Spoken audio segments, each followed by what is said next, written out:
जय माता रानी दोस्तों, नीता विक्रम परिवार में आप सबका स्वागत है। माता रानी आपकी झोली खुशियों से भर दे, ऐसी कामना के साथ मैं आज का वीडियो शुरू करती हूँ। आज मैं आपको बताने वाली हूँ ज्येष्ठ के महीने के बारे में, और साथ ही साथ क्योंकि आज 17 मई 2022 की तारीख है और ज्येष्ठ मास का पहला दिन है।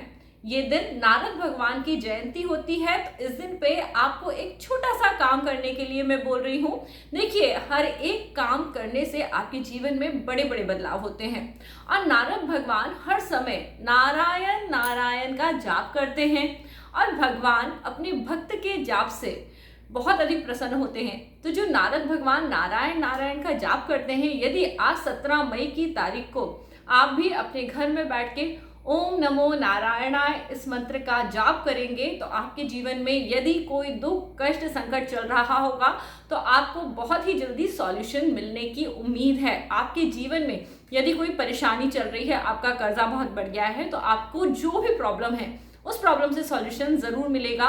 पर आप एकदम शांति के साथ बैठ के आज ओम नमो नारायणाय का जाप जरूर कर लीजिएगा। आज है 17 मई 2022 की तारीख और मंगलवार का दिन। दोस्तों, ज्येष्ठ का महीना शुरू हो रहा है और ज्येष्ठ मास रहेगा 14 जून 2022 तक। ज्येष्ठ का महीना अपने आप में बहुत खास होता है और ये महीना गर्मियों वाला महीना होता है। गर्मियों वाले इस महीने में हमें कुछ ना कुछ ऐसे पुण्य कर्म करने के लिए बताए गए हैं, जिन कर्मों के करने से हमारे घर परिवार हमारे खुद के जीवन पे अच्छा असर पड़े। तो मैं चाहती हूँ कि आप सब भी इन बातों को जाने, हिंदू सनातन धर्म को जाने, अपने आप को जाने और अपने जीवन में खूब प्रोग्रेस करें। दोस्तों, वीडियो आगे बढ़ाएं उसके पहले मैं आपको बता दूं, मैं हूं आपकी एस्ट्रो दीदी नीता विक्रम, और आप यदि आज मुझे पहली बार देख रहे हैं तो चैनल जरूर सब्सक्राइब करें और वीडियो यदि पसंद आता है तो इसे लाइक करिए। आप में से कई लोगों का बर्थडे ज्येष्ठ के महीने में आता होगा। आप अपनी जन्म कुंडली खोलिए और देखिए कि आपके बर्थ का जो हिंदू माह क्या है। यदि उसमें ज्येष्ठ का महीना हो तो आपको 2-3 बातों का बहुत ख्याल रखना चाहिए, जो मैं आपको वीडियो के शुरू में ही बता रही हूँ। ज्येष्ठ के महीने में यदि घर का बड़ा बच्चा पैदा होता है, बड़ा बच्चा कौन होता है? जो सबसे पहले घर में आता है, वो नन्हा मुन्ना सिपाही, जिसे हम सब ढेर सारा प्यार करते हैं और दुलार करते हैं। तो आप अपनी माता पिता के पहली संतान हैं, तो आप घर के ज्येष्ठ पुत्र या पुत्री हैं। इस बात का ध्यान रखिए। यहाँ चाचा ताऊ मौसा चाचा किसी से लेना देना नहीं है, सिर्फ आपको अपने माता पिता की पहली संतान जो होती है वो ज्येष्ठ संतान कहलाती है।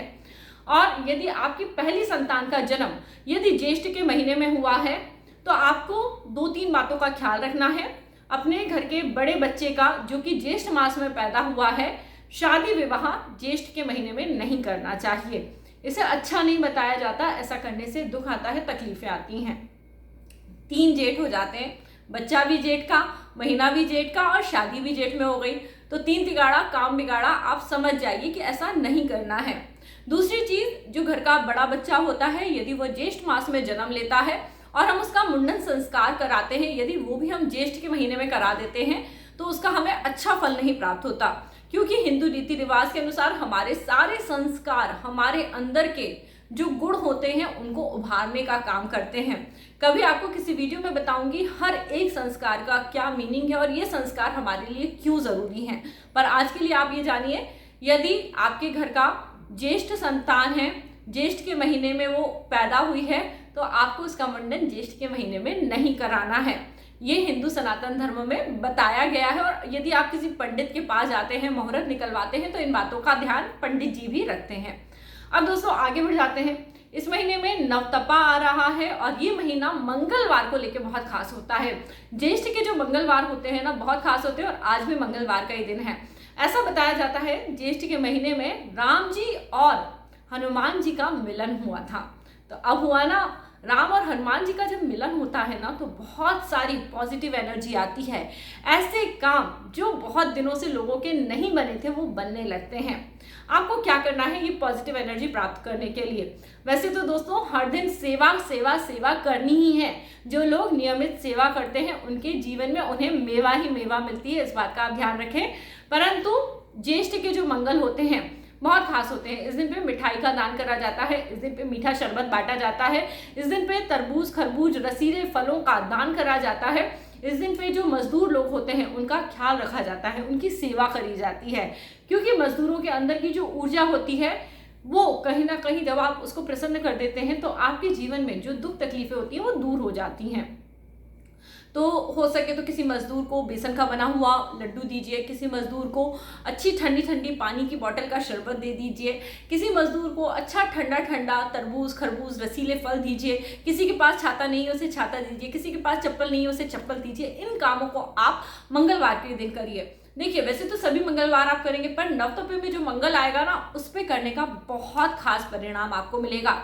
अभी जाइए अपने कैलेंडर में ही 31 मई की तारीख पे गोला बना दीजिए कि 31 मई को तो मुझे मंगल का ये उपाय करना ही करना है।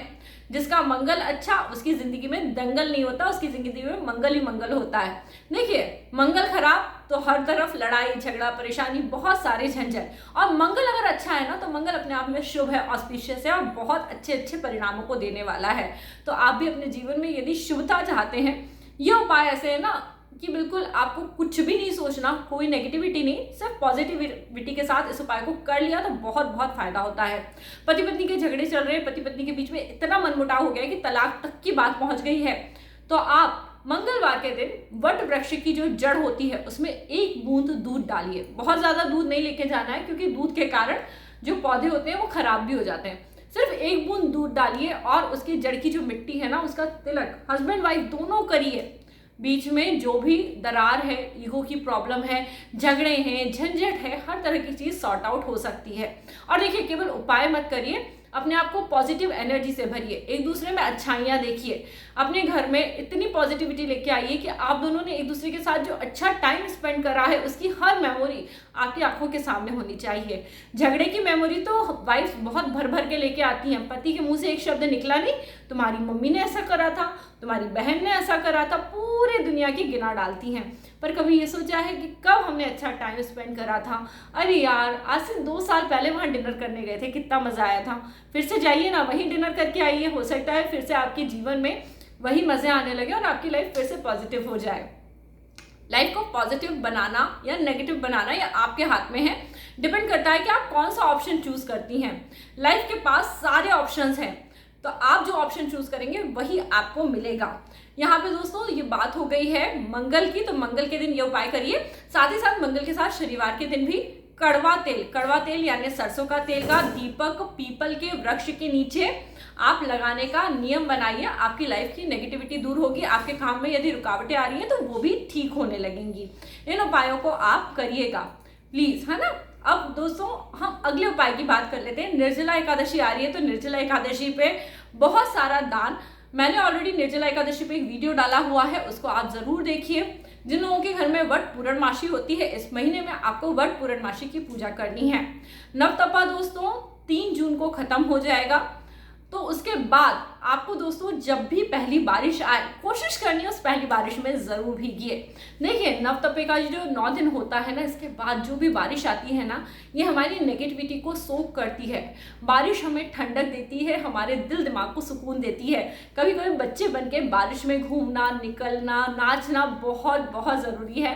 तो आप सबको जब नवतपे के बाद बारिश होगी तो कोशिश करिए उसमें भीगिए, अपने हाथों से पानी छप छप करिए, आपके अंदर की पॉजिटिविटी बढ़ती जाएगी।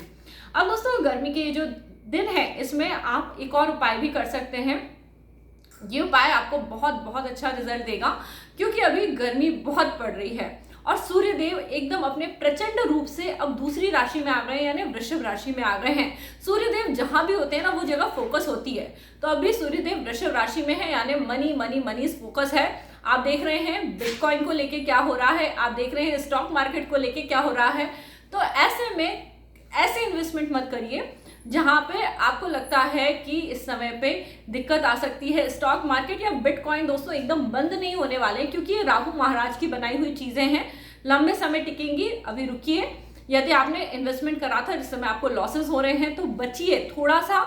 आप इस समय होल्ड करके रखिए अपने शेयर्स को, एकदम से बेचने का या नुकसान उठाने का मत सोचिए, क्योंकि ये समय ऐसा है कि इस समय पे राहु के कारण बहुत सारी चीजें जो एकदम से हमें लगता है wow it is giving us so much of money, but जब वहां पे सूर्य देव आते हैं तो नेचुरल लाइट आ गई है, तो थोड़ा होल्ड करिए। राहु देव की बनाई हुई चीजें इतनी आसानी से जाती नहीं है, तो ये बिटकॉइन और स्टॉक मार्केट भी स्टेबल होगा। पर उसके लिए अभी आप इंतजार करिए। बाकी इस पूरे महीने में जो उपाय करने हैं, जो पूजा पाठ करनी है, उसे देखते रहने के लिए नीता विक्रम चैनल को सब्सक्राइब कर लीजिए। और वीडियो यदि अच्छी लगती है तो इसे लाइक करिएगा, अपना ढेर सारा प्यार मेरे ऊपर बरसाइए। इस वीडियो को लाइक करके अधिक से अधिक लोगों के साथ शेयर करके अगली बार एक नया वीडियो लेके आपसे मिलती हूँ। तब तक के लिए जय माता रानी।